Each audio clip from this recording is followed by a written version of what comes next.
రాజమండ్రిలో చంపేపోయారు sir. Just miss అండి. ఏదో నా భార్య పిల్లల టైం బాగుంది, నా తల్లిదండ్రుల ఆశీర్వాదం.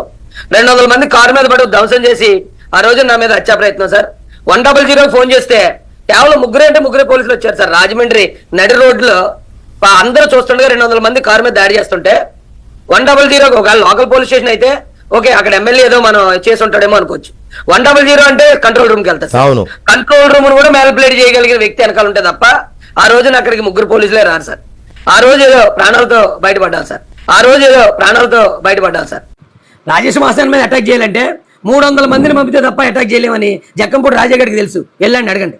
ఆడు 300 మందిని పంపిస్తే ఆ 300లో ఒకటి బుర్ర బొక్కడిపోయింది. వెళ్ళి ఆ బొక్కడిపోయిన అడగండి. ఇద్దరికి చేతులు ఫ్రాక్చర్ అయ్యాయి. వెళ్ళి వాళ్ళని అడిగి చూడండి. అసలు రాజేష్ మాస్టర్ అంటే అది వెనకాల టీం ఎలా ఉంటారు, ఎంత డేంజరస్గా ఉంటారని. మేము పోలీసులు తప్పుడు కేసులు పెడతారేమో అని కొంచెం భయపడతాం తప్ప ఇలాంటి ఆకురౌడీ గాలికి ఆకుపచ్చగాలికి మేము భయపడే రకాలు కాదండి. మేము జక్కంపూడి రాజా అడ్డాలో రాజమండ్రి నడిబొడ్డులో మా మీద పక్కా ప్లాన్ వేసుకున్న వాళ్ళు వస్తే తొక్క తీసేసి బయటకు వచ్చాం. కాలండి చూడండి, బుర్రబొక్కడిపోయినాడు. ఆ రక్తం అంతా ఇక మా కారు మీద కాచేసాడు. ఆ ఎదురుగా కూర్చుని వీ వాంట్ జస్టిస్ అని అడుగుతున్నాడు. నా మీద అటాక్ చేయడానికి వచ్చినాడు. ఆషామాషి కాదు మాసన్ అంటే తొక్కి పెట్టి నారద. మేము ఎప్పుడు తప్పు చేసిన ప్రతి ఒక్కరిని ఎండగడతాం.